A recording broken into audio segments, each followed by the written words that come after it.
সদৌ যোৰহাট জিলা চুতীয়া ছাত্ৰ সন্থাৰ উদ্যোগত তিতাবৰ মহকুমা চুতীয়া ছাত্ৰ সন্থাৰ সহযোগত আজি বান্দৰচলীয়া উচ্চতৰ মাধ্যমিক বিদ্যালয়ৰ খেলপথাৰ প্ৰাংগণত ৭ বহাগ সাধনী দিৱসৰ দিনজোৰা কাৰ্যসূচীৰে অনুষ্ঠিত কৰা হৈছে।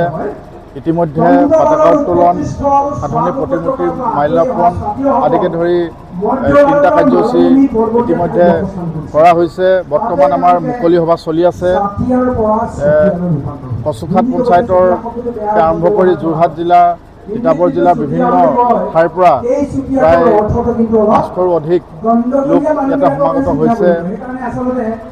7 বহাগ সাধনী দিৱসৰ এই পবিত্ৰ ক্ষণত আমি জনগোষ্ঠীটোৰ শেষৰগৰাকী ৰাণী আই সাধনীক শ্ৰদ্ধাৰে স্মৰণ কৰিছোঁ আৰু আশা কৰিছোঁ আই সাধনী আমাক জাতিটোক আগুৱাই নিবৰ কাৰণে সদৌখন চুতীয়া ছাত্ৰ সন্থাক যাতে আশীৰ্বাদ কৰে।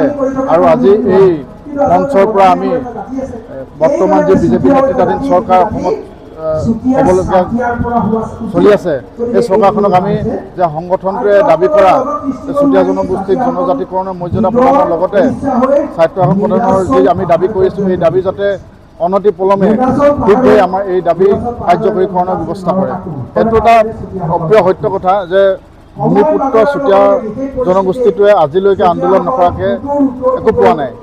যে 1925 চনত জন্মগ্ৰহণ কৰা চুতীয়া জাতি সন্মিলনে স্বাধীনতাৰ পিছৰ পৰাই জনজাতিকৰণৰ দাবীত আন্দোলন কৰি আহিছে। চুতীয়া ছাত্ৰ সন্থাকে ধৰি চুতীয়া জনগোষ্ঠীৰ কেইবা সংগঠনে আন্দোলন কৰি আহিছে।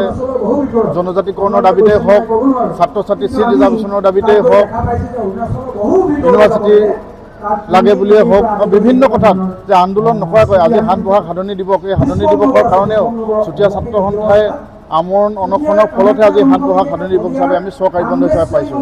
গতিকে আমি চৰকাৰক দাবী জনাইছোঁ, যে পুনৰবাৰ দাবী জনাইছোঁ যে এই জনগোষ্ঠীটোক সমমৰ্যাদা আৰু সম অধিকাৰে ৰাজনৈতিক অধিকাৰ, ভূমিৰ অধিকাৰ প্ৰদান কৰি যে সন্মান সহকাৰে জীয়াই থাকিব পৰাকৈ এটা ব্যৱস্থা কৰি দিবৰ কাৰণে আমি পুনৰবাৰ দাবী জনাইছোঁ। যিকোনো খবৰৰ বাবে যোগাযোগ কৰক আমাৰ এই নম্বৰত 9181 307 221।